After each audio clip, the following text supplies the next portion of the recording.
Hey y'all, I'm back again. This is Ubria, and I'm here today with a message. It's not a tarot reading of any kind, but it is a message.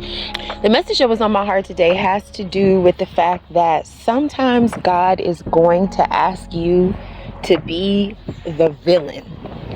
And in your spiritual walk and growing in your spiritual strength, you are going to have to be okay with that. And if you cannot be okay with that, there are going to be dire consequences.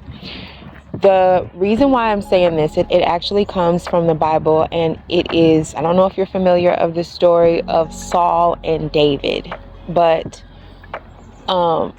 David, the little David that defeated Goliath when he was a child. God had his hand on David his entire life. God had seen David and he said, there is a purpose on this person, and I want to grow this person up to be the king. However,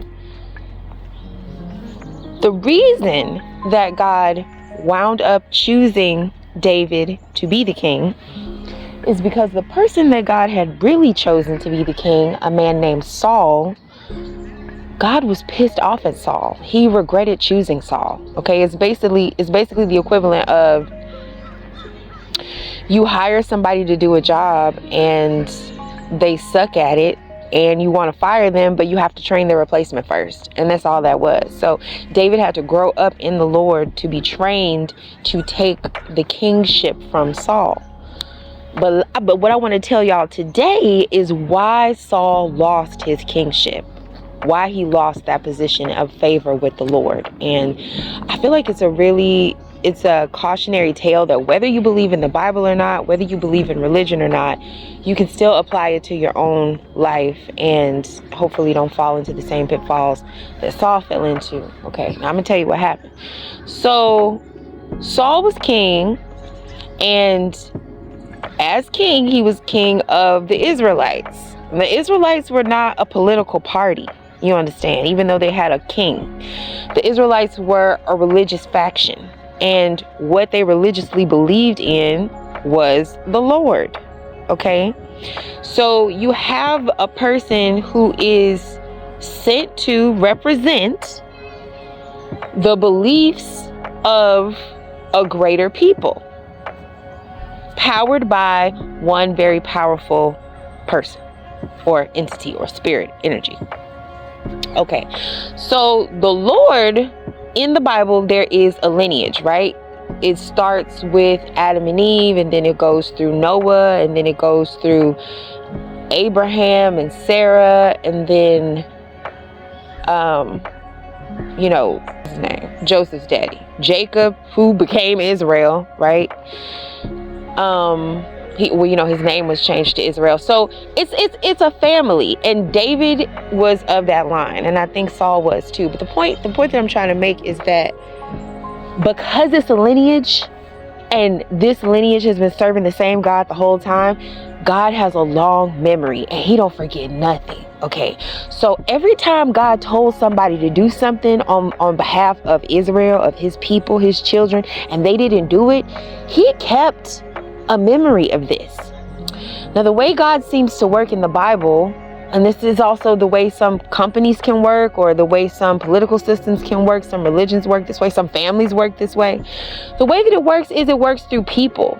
So even though, God is all powerful in the Bible, and the energy of God could just strike people down and has, right? There's definitely been people that God just struck down dead or whatever like that. That's not really God's style.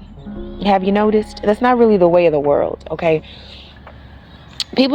Consequences and karma don't just come out of the sky, out of nowhere. They usually work through people. So since God had some vengeance that because the Lord says the vengeance is mine, says the Lord.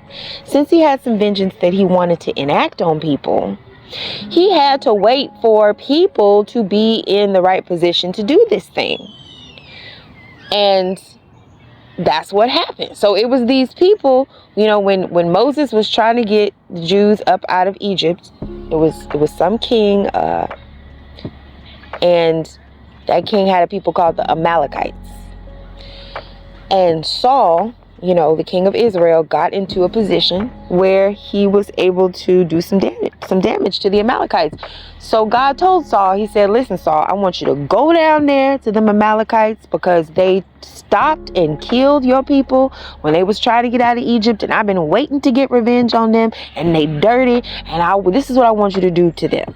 I want you to annihilate them. I want you to kill every single person, every single animal, and I want you to burn every single material thing, right? So for God to kind of go scorched earth on this place, basically, it's his way of saying it's unclean. Like, I don't want nothing to do with them. I want them snuffed out. Okay, it's like if you have a mob boss and he says, I want you to kill the whole family, like I want you to even kill the dog. Like, it's like that. Like, so Saul gathered his armies and went over to the Amalekites, and this is what he did. He killed the women and the children and the men, but he kept the king alive. And he killed the weak animals, but he kept the strong animals. And he burned like the worthless stuff, but he kept the good stuff. Do you see what I'm saying? Hello? That right there is the difference between, and I'm not condoning religious persecution at all. I'm not talking about this, like I'm using religion as an example, but that's, okay. What I'm trying to say is, doing that becomes the difference between some sort of righteous vendetta and just being as bad as the people that you ran up against. Not to say that it's good for any people to just be completely killed when those people are innocent, obviously, and they weren't the ones who hurt the Egyptians, right? But the point that I'm making is, when you put yourself in a position to have allegiance to and power through an entity or an organization that tells you to go scorched earth on somebody, and you don't do it, and then you keep the spoils for yourself, are you crazy? Are you crazy? Okay, so that's what Saul did. And so when the Lord asked him via the prophet Samuel, Samuel was like, okay, Saul, so why is this king still alive? Why is this money and stuff still here? And Saul was like, well, the king, I figured we should just keep him alive because he's a good king, he's a good dude. And the money and stuff, I felt the animals, I felt like we could burn it as an offering to the Lord, where we're bringing the Lord the best things. So number one, he tried to say he did it for God, which, if you're doing something for God, why you didn't just do what God told you to do? Right? That part. But the second thing that he said was, my soldiers did it. I told them what to do, but they did what they wanted to do. Oh, so first you blame it on God, then you blame it on other people. So then there's not even any accountability taken.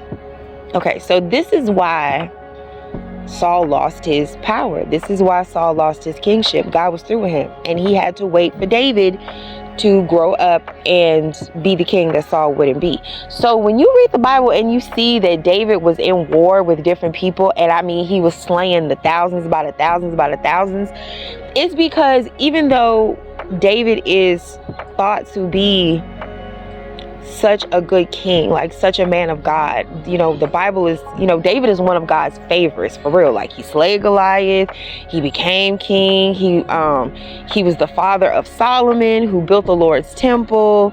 He's really one of, in that Bible lineage that people respect and they honor. But David was not a king of peace. He was a king of absolute and total and complete war. And Saul was a pussy who didn't really want to go to war like that. And it's like, it's one thing if you don't want to go to war like that and you don't want to be king, but if you do decide to be king and accept a certain power, if you agree to have some position of power, you can't only half-ass it and then keep the parts that you like for yourself. Do you know what I mean? So I don't know, this may not resonate or matter to you at all, but for me, this just felt like a correlation to my personal life, because I've definitely been in situations with people who have did me real dirty, or who have done people that I know real dirty. And God will put me in a position, this happens to me a couple times, where God has put me in a position to fuck them people's shit up. Now, for me, I mean, I believe in astrology and all of that. For me personally, I'm a Libra rising, and Libra is the sign of the scales. Okay, so when you encounter a Libra, some shit is finna get balanced and rearranged in your life. It depends on you. It could get balanced to the good. It could get balanced to the where it deserves to be. And then we try again, okay? But what I'm saying is, I have felt terrible in the process, and I have like prayed and asked God, like, Lord, you sure you want me to do this? You sure you want me to do, because I feel like when we say that we are religious or spiritual, we think about it as only being in the good, only being in the love and the light and the helpfulness, and but we don't ever think about the fact that sometimes God be wanting you to do some espionage and some sabotage, and he be wanting you to spy on a motherfucker and like report back, or like, it's like it can get interesting when you really serve God and not serve your idea of what God should be. When you don't put those limitations on God and you just say, I don't question my orders, I just do what I'm told, right? It's not always gonna make you feel good, I will say that. And I've just really had to pray on certain things that God has asked me to do, but I did them. I don't know if y'all can relate to that or not, but I don't want to be like King Saul, because here's the thing, there's certain things too that, like, I don't want to say there's certain things that I've not done, but there are. I'll put it to you like this. If God want me to fuck somebody up, after I fuck them up, I don't fuck with them. And in my opinion, that's what Saul was doing. He was like, I'm going to kill everybody, but then I'm also going to steal. I'm not going to destroy everything. I'm going to keep some things. And I'm going to keep this king alive. And to me, that's like, what people call playing with your food. Because if you're sent to do a thing, you're supposed to do it swiftly and completely. And if the reason that you're doing it is because something about this thing is disdainful to you or your people or your ancestral line or something like that, then you don't keep parts of it. You get rid of it. You do what God told you to do with it. You see what I'm saying? So it's a real fine line, And I don't.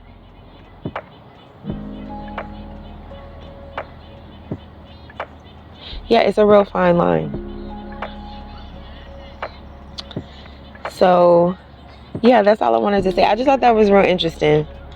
That story of why God got through with Saul. He got through with Saul because Saul didn't kill everybody.